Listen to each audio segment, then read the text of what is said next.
We've got Mark Goulston, our game Repeat or Delete, and it's Crush Time with Happn today on It's Complicated.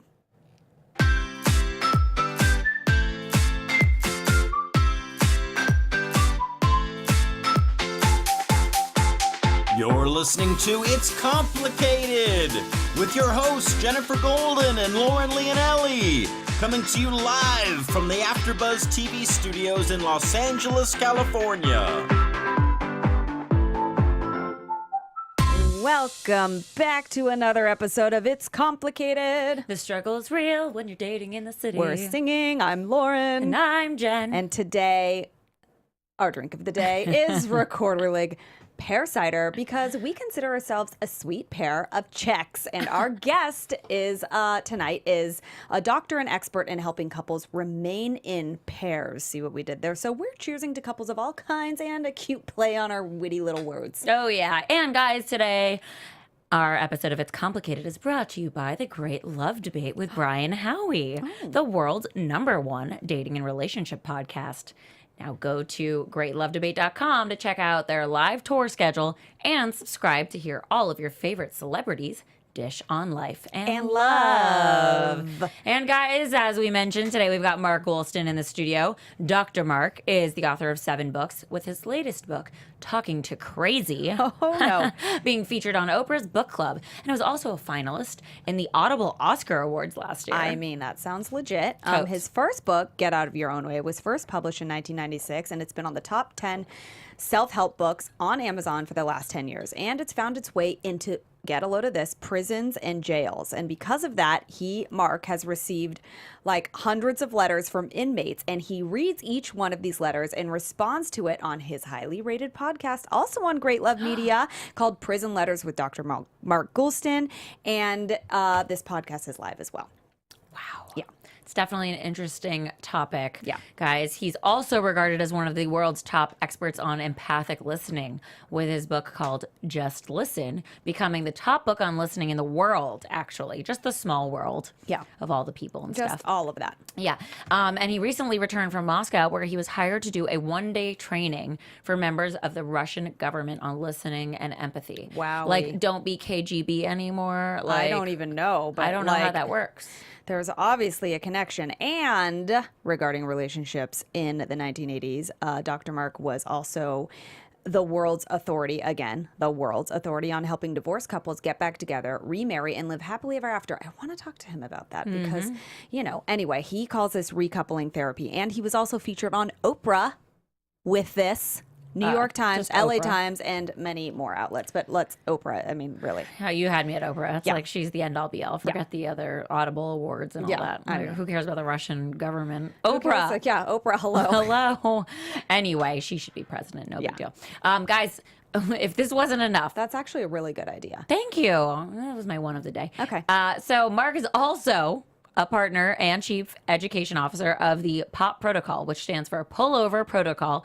And it's all about working with the LA Sheriff's Department, providing training to at-risk high school students on what to do at a traffic stop to prevent getting shot. I mean, this is like very topical. Totally is. And guys, he's also advised the prosecution in the O.J. Simpson criminal trial. He's just doing it all. So just that too. So we're going to get Mark in here, and we are going to talk to him about how if you're talking to crazy, whether he thinks relationship without, I guess it's how would you say, it's like empathetic listening, but he calls it something. Am I saying this wrong? I know, it's empathetic. It's empathetic, but I want to know like specifically what exactly that means, because I mean, I think I know what it means, but like, anyway, when you're in a fight, it's hard to do that. And I need to know like what's going on. Yeah. Right. Okay. So we're going to talk to him about if your relationship lacks that, if it's like destined for disaster, because I think it might be, but maybe not. And then also we really do need to talk to him about like getting these divorced couples back together. Like, what about that? Mm-hmm. Yeah. Mm-hmm. And we also need to know if we are getting in our own way, and if we can get out of our own way, and how that can help us have a lasting, loving relationship. Are we in our own way? I don't know. I just feel like we might be. And you don't even know if you don't know if you are. No, but you do if you're aware, and I think we're all going to become a little bit more aware tonight with Mark. But before we get there, we're going to fill you in on what we've been up to this last week and air our dirty laundry. Hello. So I was just in New York for 5 days. Yeah. I was there from Wednesday to Sunday. I saw my oldest best friends. I mean, they're not old, but we have been friends the longest time. So one of them I've been best friends with since I was 12 and the other one 14. And we all had dinner together. And then the next night we had dinner with like another girlfriend who lives in New York. And it was just great bringing all my people together. Mm-hmm. And it was super natural. And one of the best things we did together while sitting and having a leisurely dinner and drinking all the wine was go through each other's dating profiles. Oh, boy. And so it turns out, so my friend Brian is in a relationship. And then there was me. And then there was like the 2 girls. But he was going through the profiles with you because he and I were the judges. Oh. And so we basically ripped them both a new one. We went through every photo and we're like, okay, so you really want to come off as potentially like you're just a marathon runner. You don't wear makeup. You wear a cape. And like you make a weird face with some random dude who no one knows what that is. Yeah, like, that's not good. Right. And then the next one is you're looking off into the side and there's like a Snapchat caption that says like somebody likes to eat soup in 103-degree weather, but like you can't see you and who cares about the soup? And it's not actually funny unless you were there. So, right, that might just be something funny to put in your profile. Like, I like to eat soup in 100+ degree weather, but without the picture, it was just all we were. One was like a selfie in the mirror, and we all know how I hate that. And it was like we were just going to town, so we were sitting there replacing photos with other photos, and we were rewriting bios. And it was like the funniest thing to do ever. I was like, this has to be a drinking game. Totally. Like, so Fuck Jerry created a game called like What Do You Meme? Oh. And you have to like, it's kind of like Cards Against Humanity, but you create like what the meme is. Mm-hmm. So I think we need to maybe create a game that's like dating app profile, drinking game, and you make fun of people's profiles. That's fun. And also, you had like a big thing happen. Sure. I went to my best friend's wedding. I was a maid of honor. There were 2 of us, me and then the matron of honor, because she's married. Yeah. And I hate that. It's like it sounds like you're old. Oh, there they are. Oh, yeah. So that's me in the back because I'm just always there. Yeah. And I introduced them, which is great. And I happened to give a great speech. I was so nervous. Oh, that is nerve-wracking. I've never done that before in my life. I wrote it. I was so busy I couldn't really like finish it. So then I outsourced that to like a friend. I was like, please review this and make sure this makes sense. Yeah. And so she sort of like put it in the right order and like added a couple lines that I would normally say. That's good. And made it like perfect. So I was like, great, that was good teamwork. So I delivered it. I was supposed to go second. I ended up going last. Oh, hey. And I was like, oh God, this is going to be awful. I was shaking. My hand was like a mile a minute. Like it was really bad. Did you have like a million drinks before? Yeah. And guess who didn't get drunk that night? This one. Because this girl. you were like so. Yeah. Didn't sleep all week. I was so nervous about just every single part of this. So I gave the speech and like got a standing ovation. That's amazing. It was like almost like I could have like ran through the aisles and like high-fived everyone as though I just went through like a sporting event or came off the stage. You of just like won the my World Series. Yeah, exactly. So I totally did. And I mean, even the wait staff came up to me and was like, wow, that was the best speech we've heard like in a really long time. And we hear a lot of speeches at weddings. I'm sure that's what they do. Yeah. And so it was funny. I actually made a joke about my ex-boyfriend because if we didn't date, they wouldn't have met. And so I like kind of poked fun at that. And too bad because his current girlfriend wasn't thrilled with that joke and like pulled me aside the next day and made it real awkward and crazy. And oh boy. Note to everyone who's now the current relationship for someone, don't show your crazy cards. Stay on your perch. Yeah. Because this girl was like so insecure. I'm like, you realize the speech was not about you. I didn't even say your name. I actually didn't even insult him. I didn't say he's still in love with me. I did nothing to you. Yeah. And yet you just took me aside. Everyone saw you take me aside. Oh boy. And now you're the crazy person. Oh boy. So yeah, that happened. So it's actually not my dirty laundry. That was her dirty laundry. Oh my God. Yeah, she aired it sounds like. Sure did. Well, I moved all of my life to a different location. And moving is not fun, but it's, you learn to let things go, and it's just stuff, and it's exciting to be like starting this new chapter in my life. I'm not saying that it's not. It's just it was a lot of change, and I am just dealing with the change as it's coming, and it's totally great. And it's also really making me amp up my neurotic organizational skills, like are in full play right now. Like I have to get think creative, right? about organizing closets while I'm not in front of the closet. It's funny. And I'm really excited that the holidays are happening. Like they're here. They are here. Thanksgiving is so close, and I'm already doing my stomach stretches for the stuffing. Lovely. I'm so excited. It is around the corner. So, guys, Yeah. Because, it's a sensitive time for some people. There's relationships, there's cuffing season. We need to talk. Yeah, we do. You asked and we listened. This week's question comes from our favorite fan, Ashley from Boston. Mm-hmm. She said she recently started dating this guy and he told her that he suffers from anxiety and depression. And she said she never would have guessed because he seems like such a happy person. She's never been with anyone that has had mental health issues and she really likes him and could see this going into like a long-lasting relationship. Mm-hmm. And he says he sees his therapist and takes antidepressants, so she knows he's proactive about getting better. Yeah. But what she asks is it bad that she's not sure how to handle him telling her this? What should she do? I don't think it's bad that she's not sure how to handle it. I think it's fine that you process how to handle this because you're going to think about all the options. How is this going to affect us? Is this going to affect me? I personally think there's a couple things to pay attention to. He's telling you about it, so he's obviously aware of this thing, and that's a good thing to be self-aware. And he's also doing something about it and being treated. And some people have different varying degrees of how severe this sort of disorder or disease affects them. Who knows on the spectrum where he lies? But those two things are good character things.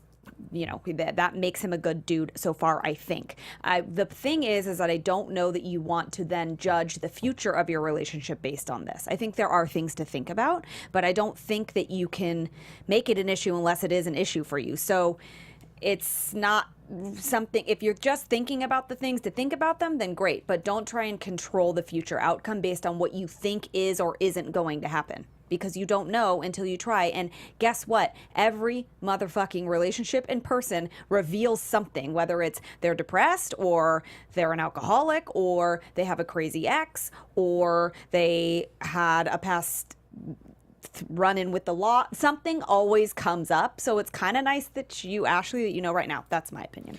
I agree. Also, I do think that like people have the ability to deal with what they can deal with. So if mental health is not something you can deal with and you would rather deal with somebody that's a smoker, totally, you might want to pick a different poison at this point. It's your threshold. I think, you're entitled to feel how you feel about it. And you just proceed with totally. If you caution know, for yourself. Yeah, if you know, like, that's something I've dealt with before, Right. or I know I'm not going to be good in this thing, then move on. Right, exactly. So, guys, we're going to quickly move on to possibly our dating app. I mean, yeah, I think that we are kind of excited about this new gamification aspect of Happn. Yeah. Because Happn already was pretty interesting. Like, you walk by some people and your app, like, alerts you that, like, you like the same coffee shop. So, like, it basically pulls people from your geolocation, and that's how you see profiles. But what they added was this thing called CrushTime. So if the person that you've crossed paths with likes you in your profile. Mm-hmm. And it's an extra added layer of, like, oh, not only are we going to the same place, but they also noticed me and they liked my shiz. And so now we're like talking on the app. So it gives you 4 potential people that liked you. And if you guess the right one who actually liked you, it like reveals the match. And that's how this all proceeds. So it's essentially rolling the dice. Like, you have to guess who likes you. And that's the guessing game part, which is gamification. But then also you can still speak with the people that are coming up as the 4, I believe. I believe that's part of it. But you can still match with the other ones. Yeah, you can still. It's not like they're out of the running. It's just that is more like, oh my gosh, it's like ding ding. You picked him, guessing that he or her. It's like a super match, if you will. Oh yeah, I guess I didn't think about it like that. Well, everything's better when it's super. Super. And you know what else is super? Could it be our guest? It's our guest that just came into the studio. Well, hello. Should we call you Dr. Mark, or do you just like Mark? What's your preference? Mark is fine. So, Okay. Great. so what did I get into the middle of? What were you talking about? We were talking about a dating app. Yes. The latest feature in an app that already existed. Because, they all kind of got to, stay popular somehow. So they've got to have the next thing that someone else didn't have. So this particular app is Happn. And they added a feature called CrushTime. They're just like, it's another level of like how to get like a specific type of match, because they're all trying to like be slightly different or one ahead of the other. What do you think about dating apps? Well, it's above my pay grade and below my generation grade. Yeah. No, I think they're good. People are real busy. Yeah. And so, and look, people are more connected to their phones than they are to other people. In fact, I have to share something. A friend of mine, 20 years ago, someone from South America came and visited Manhattan. I was there, and I said, "What do you think about Manhattan?" And he said, "They don't see the sky because of the skyscrapers." And the person came back a couple of years ago, and I said, "So what do you think about Manhattan now?" He said, "They don't see each other because they're all on their phones." Interesting. It's true. It is true. So it works. I was for, just there actually, so I noticed that too as well. It works for today to connect the busy lifestyles of today, but it also is disconnecting at the same time.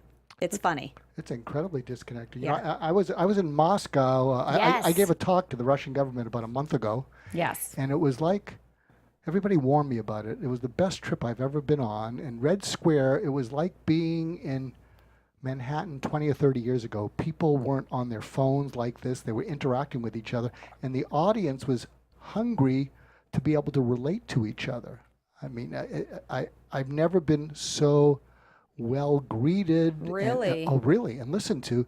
And then what happened is I think when I came back, what I saw is that capitalism, which we're all victims of, has corrupted relatedness because people listen, at least in big cities like LA and New York and Chicago, people listen for what I can get from it.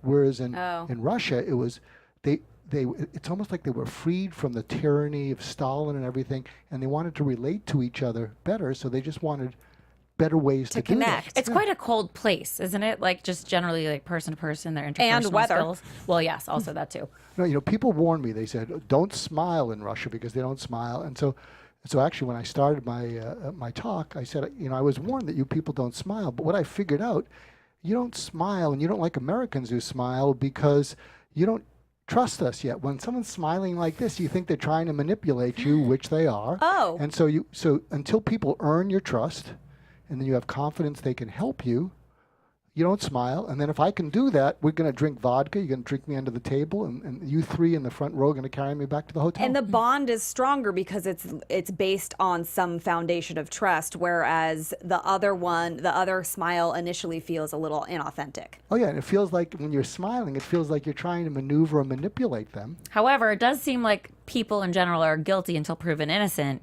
in their eyes. Because if you have to earn their trust, you're essentially not trustworthy until you are. Right, but I don't know that it's, maybe this is just me. I think I'm a little more optimistic than pessimistic, so maybe this is my interpretation of that, but not trusting somebody would be like on the more pessimistic end of the spectrum. It's more just like I need to know more about if you're trustworthy or not that you're one or the other, but which one are you? Yeah, I mean, isn't that true? When you're dating, you're going through everything, but you're trying to figure out, can I trust this person? Is this person a player? What can I expect from them? What can they expect from me? So, we just sort of do it with smiley face. They're just straightforward. And then I said, "So is that why you don't smile?" And they said, "No, we don't smile because it's frickin' cold here." No, really, they said that. It was that easy. Well, there goes all of our theories. So. I mean, yeah. Okay, so now when you were studying to become a doctor, you went into psychiatry. How did you initially, did you always know you were going into that, or were you sort of like, I'm going to see where the medicine world takes me? Well, actually, I went to medical school and I actually hit a crisis. And in fact, one of my greatest personal accomplishments is I dropped out of medical school twice and finished. Wow. And I don't know anyone who's done that. And the second time I dropped out, they wanted to kick me out because they were losing money, even though I was passing. And so they wanted to kick me out, and I was kind of broken down. And I came from a background, depression-age parent. You're kind of worth what you produce. So I reached this low level where I couldn't produce anything. And so what happened is I met with the head of the school who was about fundraising, and I don't even remember the meeting, and he wanted to kick me out. And then I got a call from the dean of students who cares about students. Mm-hmm. And he called me in, and so I was broken down, and he said, "You got to read this letter from the dean," and it basically said, "I'm advising that Mark be asked to withdraw because they couldn't kick me out." And I said, "What does this mean?" And he said, he had a Bostonian accent, said, "Mark, you've been kicked out." Oh my gosh. And what happened, I think a miracle happened, which is why I wrote Just Listen, because I sort of fell apart. And so imagine you fall apart and you think you're broken and you're not worth anything because you can't produce anything. So imagine hearing this. He said, "Mark, you didn't screw up because you're passing, but you are screwed up. But if you get unscrewed up, I think the school would be glad they gave you another chance. And then imagine hearing this when you feel you're not worth anything. He says, and even if you don't get unscrewed up, even if you don't become a doctor, even if you don't do anything with the rest of your life, I'd be proud to know you because you have goodness in you, and you have no idea how much the world needs that goodness. And you won't know it till you're 35, but you have to make it till you're 35, and you deserve to be on this planet. Wow. And you're going to let me help you. It flipped the switch. Wow. And I went from sort of a cynical, defensive person, it flipped a switch. And so my personal mission is healing the world one conversation at a time, because he did it with me. Mm-hmm. And then I became a suicide specialist. So multiple attempters, none of them killed themselves. Wow. Really? Like, that's your record? Is pretty that good, is that a thing, like a record? Well, I don't do it anymore, but can we go into this a little bit? Yes. Even though I'm like, well, tell us about that. I mean, it's obviously, we know that we talk about dating relationships on the show, but I'm sure a lot of people have issues with mood and depression, and all of that has to do with relationships. Actually, someone this weekend, I was at a wedding. Of course, that brings out all kinds of crazy emotions because you just look at what you don't have. If you are in that position. If you're in that position. And that's your view of the world. But this person came up to me and said, she's like, I'm really close to just like ending it all. Like, I just have nothing at this point. And everything Wow. she said and saw was so negative, and I would try my best to spin it. And it was like work. I was like exhausted by having to spin the conversation and be like, well, Was it relationship related or all? the whole time it was like, well, I'm never going to have that. I'm like, but what if you will have it? And this is just a great example of what's to come. Or maybe someone here knows someone to set you up with because... And she kept going, yes, but, yes, but, yes, but. Yes, exactly. But So here's the intervention. Yeah. It'll happen to you. And if people watching, you're listening, and someone's yes-butting you, this is Monday morning, Monday evening quarterbacking, or Tuesday, whatever it is. Mm-hmm. But what you'll say the next time is, if no matter what you say to make them feel better doesn't work, what you'll say is, you're really doing a good job, which they don't get, you're really doing a good job of helping me to feel what it's like to feel like you, and that nothing will work. And it feels bad, and I'm sorry you feel that way. is that your empathetic listening? Well, it's, actually, for the suicidal, it was even much more. Okay. So if I can throw this at you. So everything changed, but I learned this because this guy went in and flipped the switch on me. And so everything changed, actually. This is an unusual show for you, but we're into it anyway. It's not at all. Okay, so imagine this. Everything's complicated, so Yes. this fits. No, this is simplifying what's complicated. So I remember I was seeing someone who had tried suicide 3 or 4 times before she'd seen me. She'd been in the hospital several times before she'd seen me, and I didn't think I was helping her. And so I was moonlighting at a psychiatric hospital, meaning I was covering for the weekends, and sometimes you're up 36 hours. And so you'll get wigged out when you're up that much. And so I saw, we'll call her Nancy, Monday morning. And whenever she came in, if this is me and you're her, she'd be like this. And so she wasn't catatonic. So what happened is, because I was sleep deprived, I looked out and she's like this, and all the color in the room turned to black and white. So I'm looking out and it's black and white, and I thought I'm having a seizure or a stroke. Yeah. And she's like this, and so I think I'm having a seizure or a stroke. So I'm a psychiatrist, not a psychologist, so I do a neurologic exam on myself, and I go like this. And she's like this, and I realize I'm not having a seizure or a stroke, and it was black and white, and it got cold, and then I had this idea that I was looking out at the world through her eyes and feeling her feelings. So because I was sleep deprived, what I said to her was, Nancy, I didn't know it was so bad, and I can't help you kill yourself. But if you do, I will still think well of you. I'll miss you. And maybe I'll understand why you had to get out of the pain. And I thought, I just gave her permission to do it. And that was the first time she looked at me. Oh, I'm ever. sure. And she looked at me, and I thought she was going to say, thank you for letting me do it. And I said, what are you thinking, Nancy? And she looked at me, and she said, if you can really understand why I might have to kill myself to get out of this pain, maybe I won't need to. That's all that she wanted. And then she gave it up. And then this is what I started to do. And again, I saw people who were multiple attempters, and I'm not accepting clients. I teach people how to do this. I've retired as a doctor. But imagine if you're cynical and sarcastic and you've tried everything and nothing worked. And so at that point, I was able to look into her eyes like I'm looking into each of your eyes. And I said, if it's okay with you, I'm not going to give you any advice or solutions or treatments because you're not going to follow them and you can come back and feel guilty. Would that be okay? She said, I'm listening. And I said, what I'm going to do instead is I'm going to find you wherever you are and I'm going to keep you company there as long as it takes because you've been there at 3 a.m. and being disappointed that you made it till 7. And I don't want you to be there alone anymore. Is that okay? And she just started to cry. Of course. So the point is, and when I've gone around the country talking about suicidal thinking, and people don't commit suicide because they're depressed, because there's hundreds of millions of people who are depressed who don't kill themselves. Why then? They kill themselves from despair, and if you break the word despair into DESPAIR,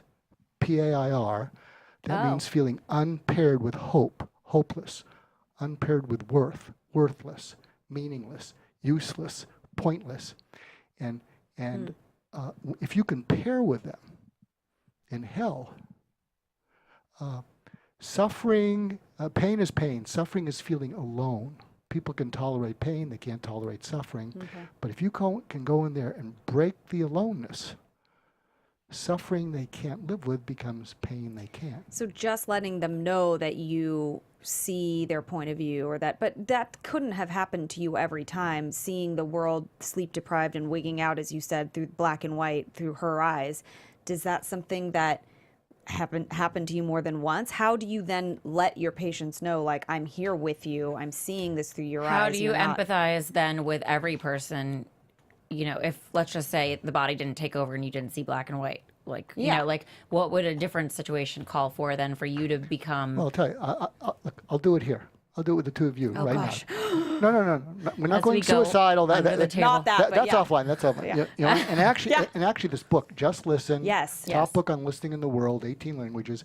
And this is how do you help someone to feel felt as opposed to understood. So there's a difference to my listening to each of you and listening into you. So I'm tracking back and forth with your eyes. And so if I'm listening to you, you're firing questions at me, and I'm answering them. But if I'm listening into both of you, you're both probably thinking, this is a different interview than we usually have. This is different than some of the stuff we do, but this could actually help one of our listeners. Oh, for sure. And if this helps one of our listeners, it's really important because we care about our listeners. Yes, we're here to entertain, but if this helps one of our listeners to feel less alone, and they make it through the night, that's better than entertainment. Is any of that accurate? It is, and I will actually tie this back to dating and relationships because I think often people say things and then somebody doesn't hear them and they just respond because they are like, that's a good catchphrase for this scenario. And they're not saying something that's actually helping. What they're doing is making it worse. And so I do think that there are probably different things that you can say that actually relate to what the person just said. So it's like what you're saying about listening, but from like within. Yeah, like when you're single and you say things like, I just don't want to be alone, or, and people say, oh no, enjoy being single, it's fun, or they give you those cliched phrases that then just make you feel like more alone, like you don't get what I'm saying because this feeling doesn't feel fun right now. I don't like being by myself. I don't like feeling like no one's ever going to love me. Or it comes down to the simple things like, what is it? Like, I'm not lovable. I'm not enough. Those things that if either of you said that to me, what I'd say is, because you're expecting me to reassure you because I'm in over my head, I don't know what to say, it's going to make you feel worse, and you're going to think, why did I even open up to this guy or to this person, right? And so if instead you're saying that to me, what I would say, and you could say this to a friend, you don't have to be a therapist to do this. You could say, at its worst, how bad does that get for you? What? At its worst.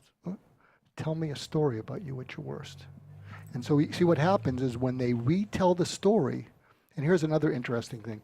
When someone tells you a story so clearly that you can see it, they re-feel the feelings. Oh, right.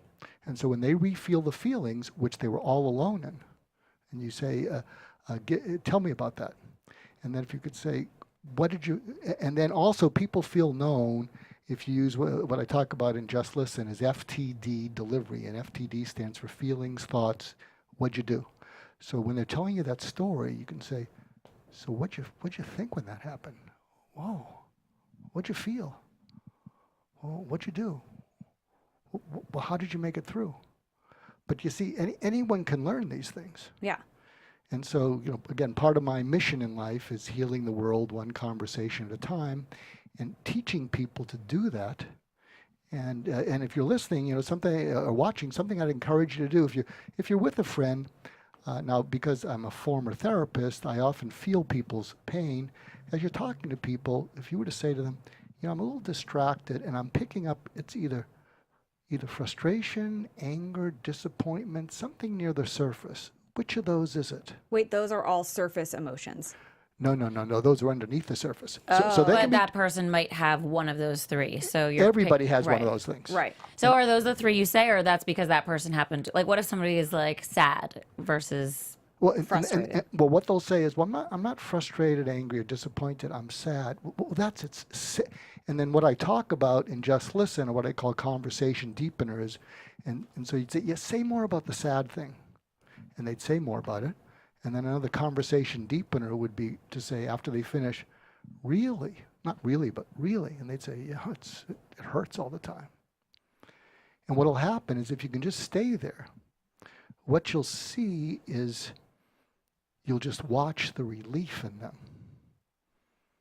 Yeah. Yeah. You have time for another quickie anecdote? Yes. I'm just already prescribing this book to people in relationships Well, because I'm thinking this also helps, just to interject for a second, but this also helps when you're having a conversation with a partner. We're talking about, like, for example, if you're single and you're talking to a friend about how that makes you feel. But what about when your partner does something that might upset you or did something in the past and you're bringing it back to the table? Instead of, like, coming at somebody and being accusing, because that makes people shut down right away. If you were to say, I really didn't like when you did that to me, maybe why did you do that? What are you feeling that made you do that? Or how did that make you feel because it made me feel this way? Might be a more effective way to bring emotions to the table instead of just being like, you did this, and making that person feel disconnected or alone, where you're both talking about how you feel. So if you're talking about a relationship, let's say with a male, Yeah. and they've done that. So there's something. So imagine saying this to a male, and if you said this to me, I'd go, whoa. So if you'd said, if you reached out to me, it's something I call assertive humility. And so what you'd say, if you were to say to me, Mark, I need your help. What? Do you remember when you did A, B, and C? And you'd say it in a calm tone. Yeah, I'd be worried. And you could say, my respect for you took a hit. And you have no idea how much it hurts for me to lose respect for you because I like you. That's a great way to say And it. I need to get that back. I mean, I could feel the chills in my skin. Yep. And that's And something. you just gave them to me too. Yeah, that's something I call the wince confrontation, which means, when you're going to confront someone, instead of hitting them with your anger, you wince with the pain that it caused you as opposed to the anger. And so if you were to say that, I need your help with something. What?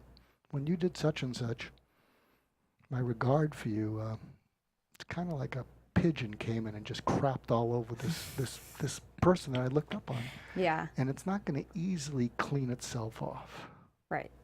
And then it's sort of the balls in your court, because nobody likes to be, everyone gets upset or offended by something somebody does potentially or not or whatever, but nobody likes to be told about that, like in a reprimanding way, like, you did this and I'm not doing that. Like, I hate when people do that to me. I'm like, A, I'm not your child, and B, I'm pretty sure, for me, it's the hypocrisy that comes into play. Because I'm like, oh, so you've never done that before, ever in your life? Really? You've never been A, B, or C, and now you're coming hard on me? Like, I'm the only person who's ever done that before? So, and I think you have to keep that in mind when you're coming at somebody with something that bothers you, because again, it's all about being connected, I would think, and connecting to say, like, I've been there before, or this is how I feel, and coming at it from that space just feels a more effective way to communicate, I would think. Friends, relationships, anything, really. Yeah, totally. I blog all over the place, and I have a syndicated column at business journals. And actually, tomorrow, I know these are evergreen shows, but tomorrow my next column is called #MeToo, What to Do When It Happens to You. Ooh. Okay, very hot topic right now. What to do at the first sign that someone's inappropriate. So I give some tips that I've gotten from some women. I'll give you some. Yeah. What are some tips? So what one woman said is the key is to be very calm. And one of the tips in the article is what you did just crossed the line. And either one or two things are going to happen. Either you're going to apologize to me, and it's never going to happen again, or I'm going to go speak to HR and my boss, and they'll deal with it. I heard another tip, which didn't make the didn't make the final copy, but it's terrific. This woman, and what I'm finding is nearly every woman has had someone be inappropriate with them. So What do you think that is because of? Like, why does someone feel it's okay to do that? Is it because the lack of like confidence in saying no? Like what you just said somebody should say is coming from a confident person that feels empowered enough to say it. But I feel as though maybe people haven't said it in the past because they're like, well, it probably isn't that bad, or like maybe I asked for it, or whatever slew of excuses they come up with for why the action happened, or I can't say anything because that person's this person. Like, why do you think that the person that actually does that feels it's okay to do it? Well, I can't say it's true in all the cases, but I think what happens is they're reactivating a trauma they never got over, and what happens is they're like a deer in the headlights of a car and they freeze, and so they're sort of like this, just like someone makes a joke to make light of something. A lot of guys do that, and it really pisses women off. But it's kind of like when that gets reactivated, you do anything to get through it, so you sort of minimize it because you're just trying to get through it because you never got through the original trauma. Oh, so it's like a trigger. A trigger, and so you're just trying to get out of it, but you've never resolved the original kind of thing.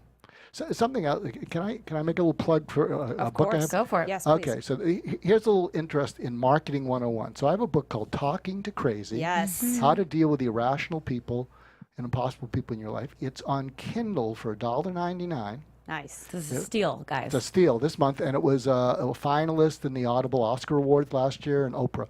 But here's something about marketing. So this is Talking to Crazy.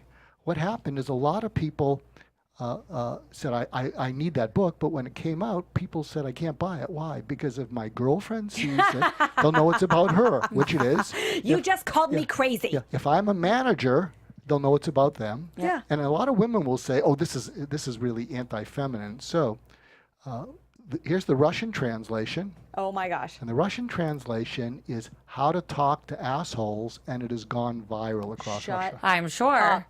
I would buy either of them, really. Yeah. But, Yeah, but- I do like How to Talk to Assholes. yeah, Also, you can just hide the book.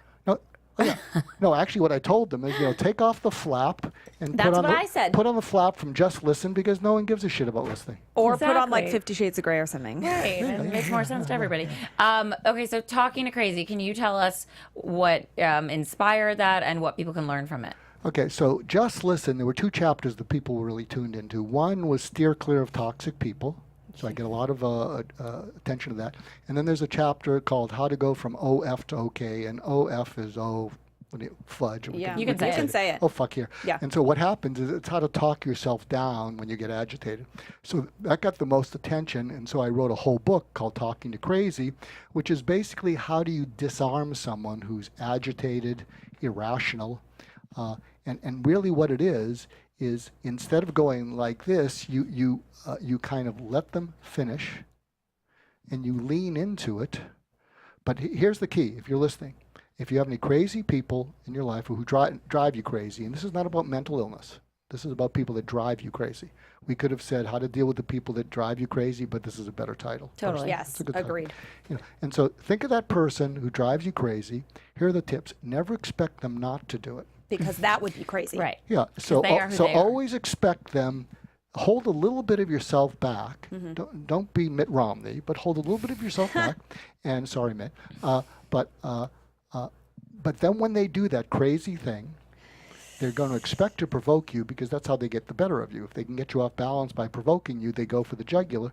So when they do it, you can say, "Dang, there it is again." Let them finish, and then you lean into them. Let them finish, and they're going to feel awkward because it didn't get you off balance. And you might want to say something like, can you repeat that again? Because my mind wandered.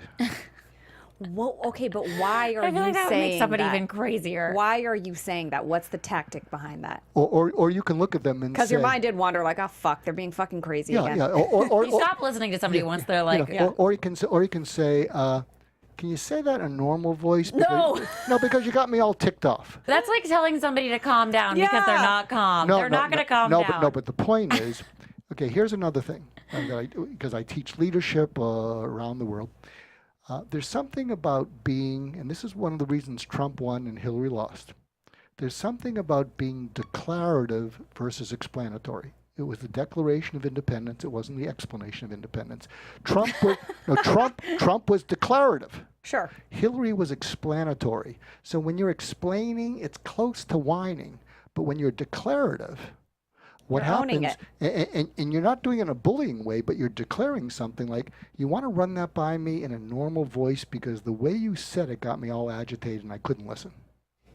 So do you see the tone of it? Sure. Yeah. I think sometimes people might react how they react anyway. Because, Exactly. And but then, I do think that if you can take at least, control over yourself and your reaction, you've won half the battle at least. You're halfway Exactly. closer to a normal conversation with whoever that crazy person is in Because your then life. you're not jumping on the crazy hamster wheel with them. Right. Yeah, and again, always always hold the part of yourself back, and if it was fine, then that's gravy. But if when they do it, they don't get you off balance, and you don't sort of smile like, the cat who swallowed the canary. You let them finish, but you look them straight in the eye because you're on to them, and very calmly, and you say... And they know it. You want to say that again, and you want to talk to me in a normal voice, or one of my favorite things is to tilt your head and go, huh? Yeah. And be like, I need help with that. And then what happens is when you watch them, they don't know what to do with it.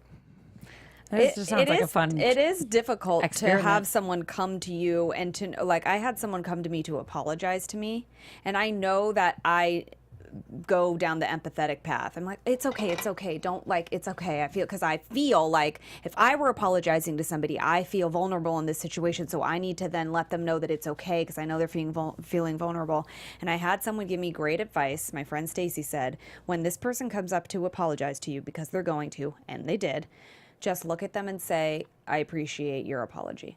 And it was very difficult for me not to go down my normal path, but I couldn't be empathetic because I was treated with such disrespect that I had to just say I appreciated it and, like, just be very, like, I was very normal. I wasn't, like, agitated or emotional. And they for sure looked at me like waiting for me to keep talking. And it was a staring contest. I just stared. So that was a B+ restaurant. Here it was perfect. I appreciate your apology, but going forward, should it happen again, Yeah, that's good. what do I need to do to nip it in the bud or stop it completely? Yeah. Because then I won't believe what you're saying now.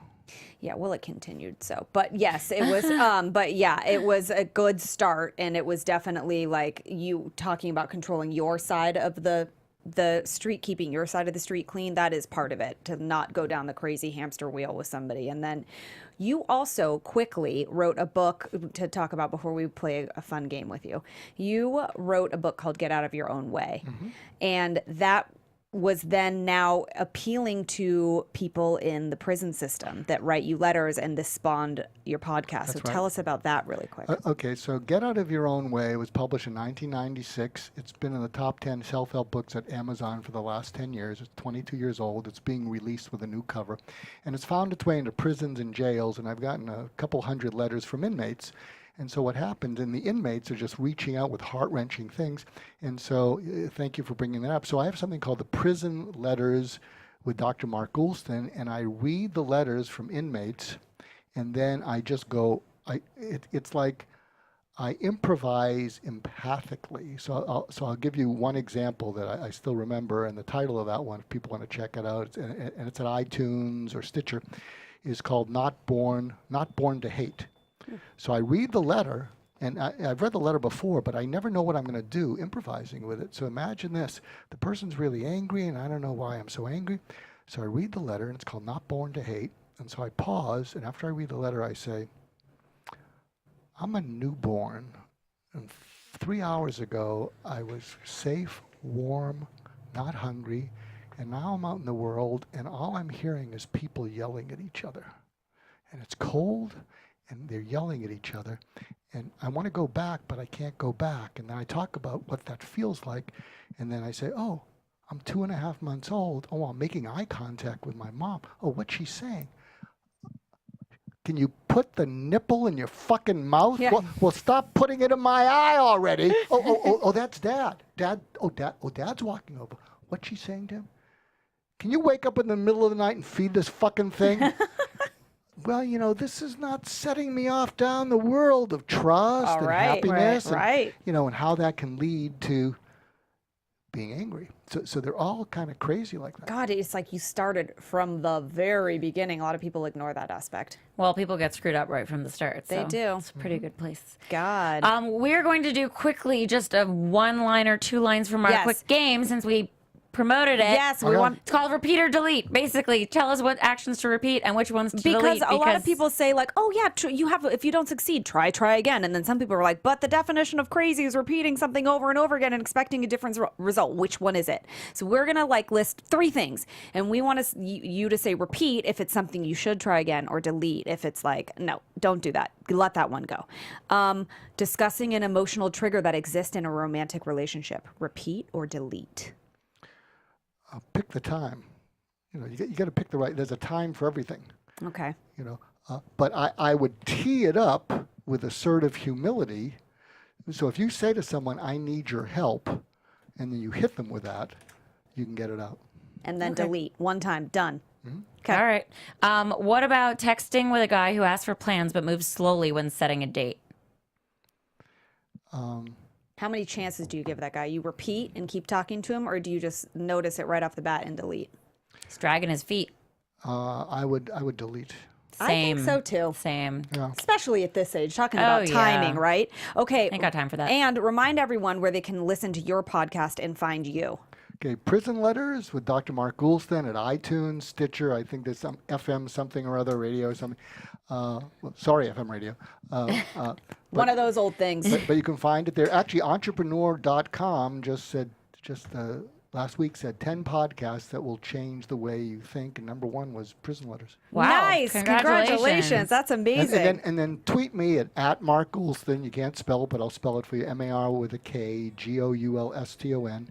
And then I have markgoulston.com and the Goulston Group. And one last thing, I'm the part of something called the POP Protocol, Yes. which is you're going to be hearing about. We're partnering with the Sheriff's Department, and it's what people should do so they don't get shot at a traffic stop. It's called Pullover Protocol, and we're about to blow it out through the Sheriff's Department. And if it goes well, it'll be in the DMV booklet next week. Very important. Really important and changing the world. Yep. Here. All One right. relationship at a time. Okay. And we're going to change your life, guys, next week when we have our second interview with comedian Josh Wolf. So Yes. don't forget to tune into that. And follow us on all the socials at Complicated Show. And you can follow me at Lauren Leonelli on all the social medias. And you can follow me at Jennifer Golden on all of the social media platforms as well. Okay. We will see you next week. Love you long time. From executive producers Maria Menounos, Kevin Undergaro, Phil Svitek, and the entire AfterBuzz TV staff, we would like to thank you for listening to the AfterBuzz TV network. To watch or listen to other after shows and post comments or questions, be sure to visit AfterBuzzTV.com. I'm Sir Richard Wentworth, and this has been a presentation of AfterBuzz TV. The views expressed herein are those of the hosts only and do not necessarily reflect the views of AfterBuzz TV or its owners or principals.